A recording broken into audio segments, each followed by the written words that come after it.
আগে বলতো যে তুই মানুষ না আওয়ামী লীগ, আর এখন বলে তুই জামাত না মুসলমান। এই যে নতুন একটি গজিয়ে ওঠা সংগঠন, যারা 24-এর শহীদের রক্তের সাথে সরাসরি বেইমানি করেছে, সেই এনসিপির সবাই তৎপীর বাণিজ্যে জড়িত ছিল এবং এখনো বাণিজ্য করতেছে।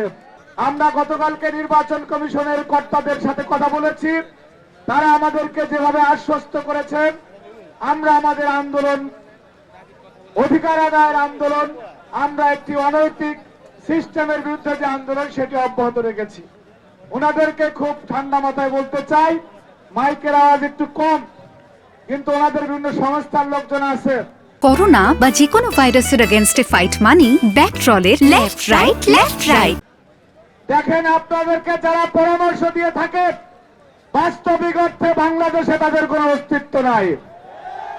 আমরা অনেকে বলে থাকে ছাত্র সংসদের উদাহরণ দিয়ে, সেইটি কি প্রক্রিয়া হয়েছে, কারা কারা মিলে শুধুমাত্র ছাত্র দলকে ঠেকাতে চেয়েছে, সবকিছু জেনে শুনে বাংলাদেশের একটি ঐতিহাসিক প্রেক্ষাপট পরিবর্তনের জন্য যেই 3টি নির্বাচনে বাংলাদেশের মানুষ ভোট দিতে পারে নাই, যার কারণে কিন্তু একটা গণঅভ্যুত্থানের প্রেক্ষাপট তৈরি হয়েছে।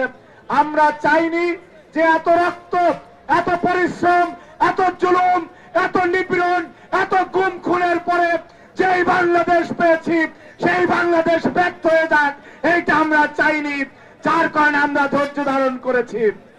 কিন্তু সেই ধৈর্যকে আপনারা স্পষ্টতভাবে দুর্বলতা মনে করতেছেন। এইটা আপনাদের বোঝার ভুল, এইটা আপনাদের জ্ঞানের সীমাবদ্ধতা বলে আমরা মনে করি। আরেকটি কথা বলে বক্তব্য শেষ করতে চাই। আজকে সকালে ঘুম থেকে ওঠার পরে আমার গ্রামের বাড়ি বরগুনা, এই জেলা ছাত্র দলের সাংগঠনিক সম্পাদকের একটা স্ট্যাটাস দেখলাম। তিনি লিখছেন যে আগে বলতো যে তুই মানুষ না আওয়ামী লীগ, আর এখন বলে তুই জামাত না মুসলমান। এখন বলে তুই জামাত না মুসলমান। এটা কিন্তু আমরা বলি না ভাই। ইসলামী ব্যাংকে চাকরির ক্ষেত্রে শুধু নিজেদের লোক দেখে টেকনাফ থেকে তেতুলিয়া 5ই আগস্টের পরে যত জায়গায় নিয়োগ হয়েছে, ছাত্র দলের একটা নেতা কর্মীর জন্য রাকিব নাসির কথা বলে নাই, আমরা কথা বলি নাই। যদি প্রমাণ দেখাতে পারেন, হাতে চুরি পরে ঢাকা থেকে চলে যাব। কিন্তু প্রত্যেকটা জায়গায় ইসলামী ছাত্র শিবিরের সবাই কথা বলেছে, জামাতের নেতারা কথা বলেছে। এরা কি আবার 24-এর সেন্টিমেন্ট ধারণ করে? আমরা কিছুদিন আগে শহীদ ওসমান বিন হাদির হত্যার বিচারের দাবিতে স্বরাষ্ট্র উপদেষ্টার কাছে স্মারকলিপি দিতে গিয়েছিলাম আমাদের সভাপতি সাধারণ সম্পাদকের নেতৃত্বে।